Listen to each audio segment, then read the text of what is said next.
Bien, pues muy buenas tardes, compañeros, profesores, futuros profesores. El día de hoy, nuestro equipo, que está conformado por Jessica Castañón, Rebeca López, Javier Quintana, Isaí Ramírez y Karime Romero, les vamos a hablar sobre lengua, lenguaje y habla.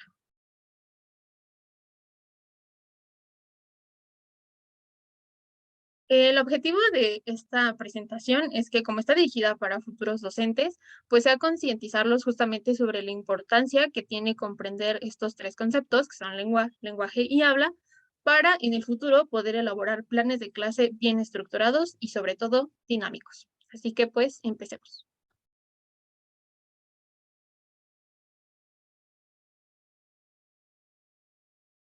Lengua, lenguaje y habla. ¿Cuál es la diferencia? Primero debemos de saber nosotros los conceptos principales de los cuales aborda nuestra énfasis, que es lengua por el momento. Es un producto social en el sentido de que el individuo la recibe pasivamente. Quiere decir que la lengua es solamente hablar o, en su defecto, mandar mensajes y tiene que haber un emisor, un receptor y sobre todo un medio, de que es exterior al individuo. Está en un contrato colectivo, al que todos los miembros de la comunidad deben someterse si quieren comunicarse. Por necesidad debes de emplear la lengua. Para Saussure, la lengua es una institución social y al mismo tiempo un sistema de valores. Este lingüista toma esa perspectiva de lengua, ya que es algo que se fundó o una manera de comunicarse ante la sociedad y en un mismo tiempo llevar a cabo los valores sincrónicamente. Y Ferdinand Saussure dice que uno de los principios esenciales fundamental para la lingüística moderna es la definición de lengua como un sistema de signos. En sí, la siguiente diapositiva expresa lo semiótico. Por favor. La lengua es semiótica, que quiere decir que es un conjunto de signos. Signos de gestos, signos de expresión, signos como tal que ayudan a que el mensaje tenga un sentido para que éste se convierta en un lenguaje. Que siguiente diapositiva vamos a ver qué es el lenguaje. Cuando hablamos de lenguaje siempre se trata del conjunto de signos de una misma naturaleza que permite comunicar a otros organismos. Casi es lo mismo que lengua, pero en sí el lenguaje ya lleva de la mano el sentido o en su defecto la manera en la cual nosotros necesitamos hablar y comunicar la lengua bajo el habla. Al lingüista Charles Hockett ha sugerido una lista bastante completa de características definitorias del lenguaje verbal humano.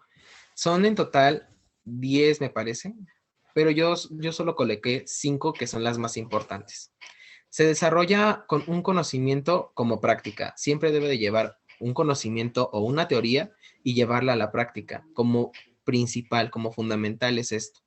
El 2 es emplear sonidos y utilizar el canal vocal auditivo. Siempre al emitir esto, se tiene que llevar un canal.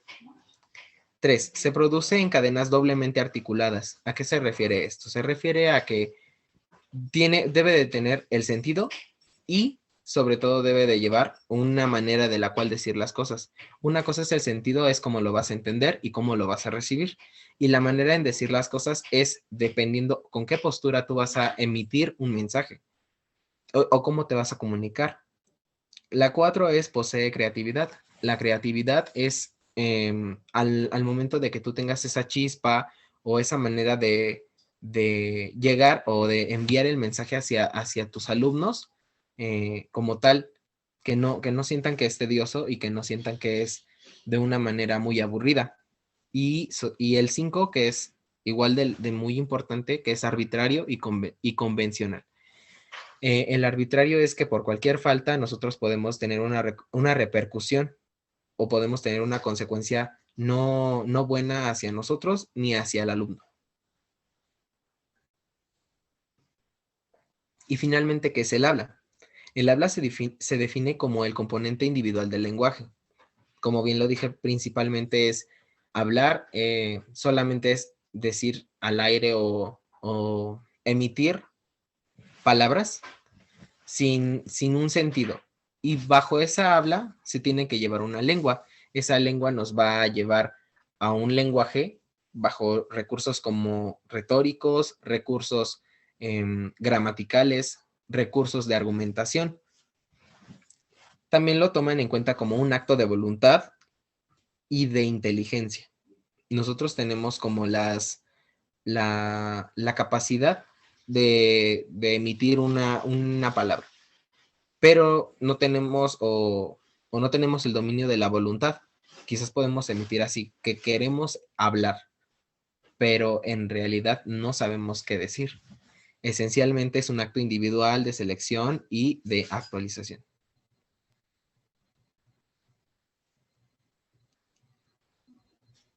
Y pues bueno, ahora vamos al tema número 2, que son las funciones del lenguaje. Como ya nos lo comentó nuestro compañero Javier, el lenguaje es básicamente la expresión humana de la lengua y por lo tanto su principal o fundamental objetivo es la comunicación entre individuos. Así que la gran pregunta entonces es, ¿cómo utilizo el lenguaje para darme a entender con los otros? Es lo que va a tratar esta parte. Y pues bueno, Kay Bueller fue el primero que definió tres funciones básicas del lenguaje. La primera de ellas es la representativa.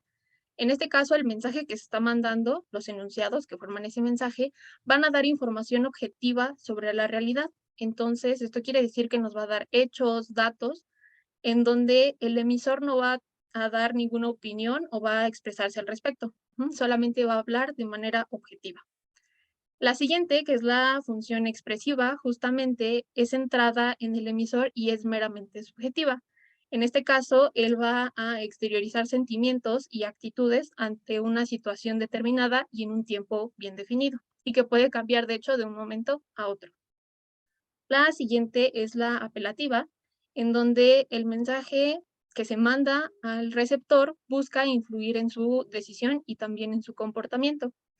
Las formas vocativa e imperativa de esta función son las más importantes y las que más se utilizan. Algunos años después, Roman Jacobson amplía esta lista y suma tres funciones más, que son la poética, la fática y la metalingüística. La poética es justamente utilizar figuras retóricas, de la cual también nos comentaba nuestro compañero Javier, y estilismos para darle a ese enunciado en una forma meramente estética. En este punto, el principal objetivo es que este enunciado sea bonito a lo que se escucha y principalmente se utiliza, por ejemplo, en poemas o en escritos líricos. En las canciones también lo podemos encontrar, de hecho. La siguiente función, que es la fática, aquí lo que se busca es que se establezca o se mantenga el canal de comunicación abierto. Y, por ejemplo, podríamos utilizarla haciendo preguntas de, ¿cómo estás? ¿O qué opinas acerca de esto? Ese tipo de preguntas son en relación a la función fática de la lengua. Y por último, tenemos la función metalingüística, la cual es propia justamente del lenguaje, porque se debe a su capacidad o facultad reflexiva. Gracias a esta función, nosotros podemos averiguar el significado de algunas palabras que desconocemos o podemos autorregular la forma en la que los comunicamos con otros.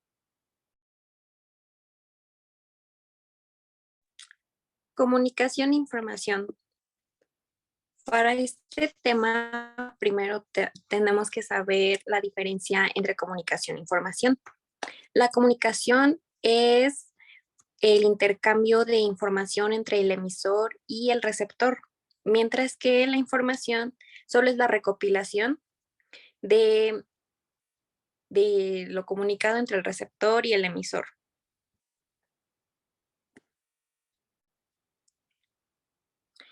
A partir de estas dos diferencias, en los años 30 y 40 se establecieron tres modelos sobre esto. El primero es el modelo estándar, en donde el receptor es un sujeto pasivo y solo se limita a escuchar y entender el mensaje. El segundo modelo es el interactivo, en donde se toma en cuenta la intención del emisor y existe una posibilidad de retorno. El tercer modelo es el dialógico circular, en donde el receptor recibe mensajes y lo interpreta. Y los interlocutores son emisiones y receptores al mismo tiempo, es decir, que se intercambia información. La comunicación lingüística y los actos del habla. El acto del habla es la emisión de un enunciado en las condiciones propicias. Es un acto comunicativo y se realiza mediante el uso de la lengua, que puede ser oral o escrita. A continuación vemos un esquema sobre los elementos de la comunicación. Podemos encontrar al emisor, quien es, bueno, los dos involucrados más importantes son el emisor y el destinatario. El emisor es quien envía el mensaje, el destinatario es a quien va dirigido el mensaje. El código es el sistema de signos cuyo conocimiento se habilita para dar a entender mejor el mensaje. El mensaje decodificado son enunciados convertidos por el destinatario, de modo que se hace un contenido significativo.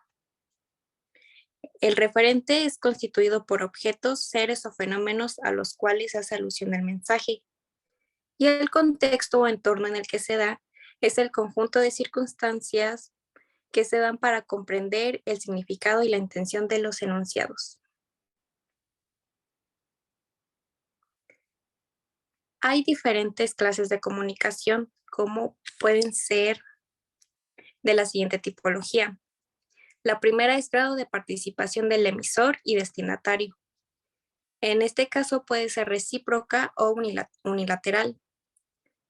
También depende del tipo de emisor y destinatario, que puede ser interpersonal o colectiva. Tipo de código, que es lingüístico o extralingüístico. Tipo de mensaje, que es privado o público. Estilo formal o informal. Radio de acción interna o externa. El canal, que puede ser oral, visual o audiovisual. Y extensión de canal, que también es directa o indirecta. Bueno, el cuarto tema es el lenguaje, el significado y el contexto. Para empezar, la semántica es el estudio del significado del lenguaje que da cuenta de cuál es la relación entre el lenguaje y el mundo. Podemos estar seguros de que conocemos el significado cuando somos capaces de usar correctamente las palabras. La significación es la facultad de representación mediadora de la realidad. Esta nace como resultado de la relación entre el hombre, las cosas y los fenómenos. La significación es una construcción que se realiza en 3 niveles. El primer nivel es el referencial. En este se refiere a que la experiencia nos proporciona conocimiento de la realidad y a partir de las percepciones sensoriales elaboramos una representación de esa realidad. El segundo nivel es el lógico. A la representación que hemos hecho anteriormente de la realidad le añadimos categorías intelectuales.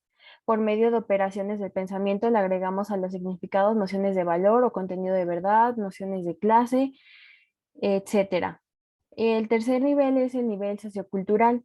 Los significados construidos a los niveles anteriores se ponen en contacto con la sociedad y con la cultura de los individuos. Pasemos a la parte de contexto.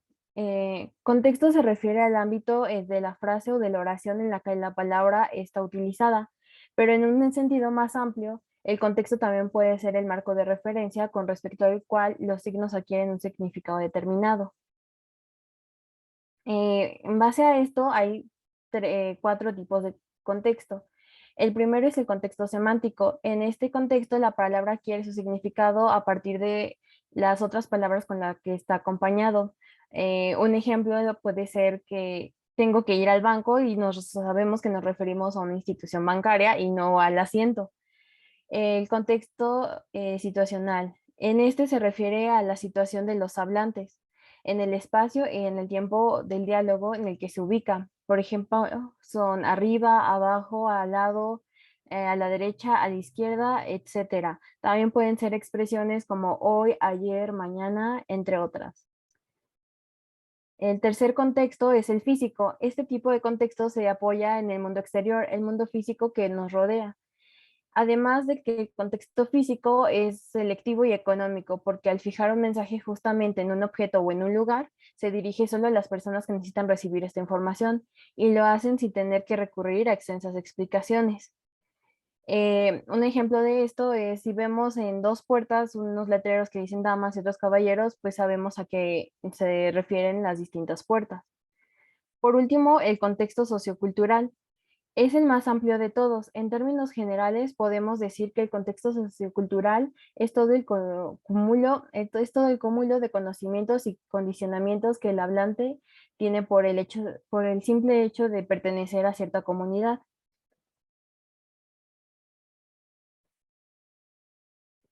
Por último, se tiene la denotación, connotación y otros fenómenos semánticos.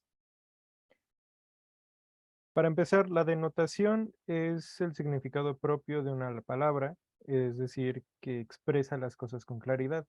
Su propósito es objetivo, como ahí se ve en la imagen, se refiere en la cabeza, todos sabemos lo que es una cabeza. Por otra parte, el connotativo es implícito o literal. Eh, Esto quiere decir que depende del contexto en el que se esté ocupando la palabra. En este caso, cabeza de familia es la persona que representa y aporta la mayor parte de los ingresos de una familia. Siguiente, por favor. Otros fenómenos semánticos que tenemos es la sinonimia o sinónimos que expresan un mismo significado mediante otras palabras. Por ejemplo, un ave es lo mismo que un pájaro, es un animal volador. La polisemia expresa varios significados, eh, pero bajo la misma palabra. Es decir, eh, como ya se había mencionado antes, el banco, bueno, te puedes imaginar varias cosas. Un banco para sentarte o banco de institución bancaria. O una carta, que es una carta formal para expresar un deseo o carta de una baraja.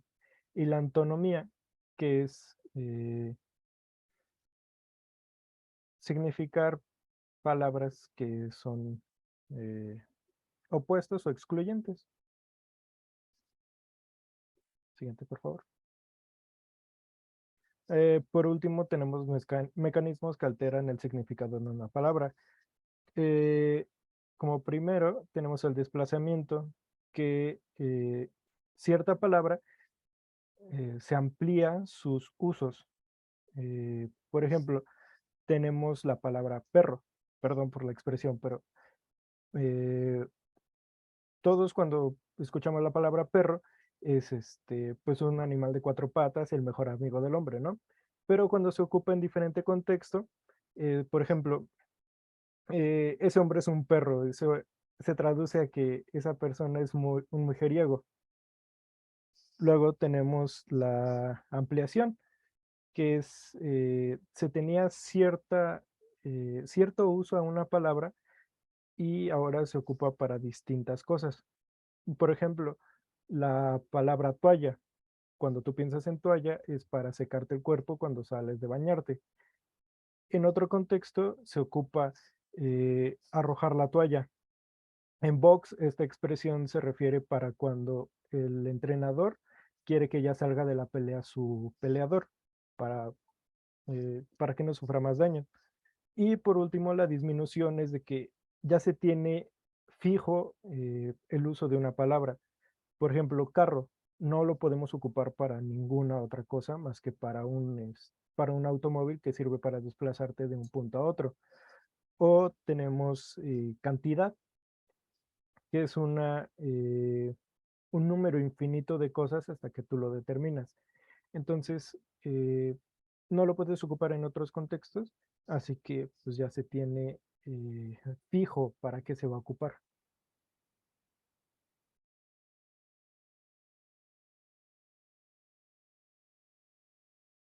Y pues bueno, eso sería todo de nuestra presentación. Gracias por su atención y esperamos que todos estos elementos básicos de lingüística los puedan utilizar para la elaboración de sus actividades o estrategias dinámicas frente a grupo. Hasta luego.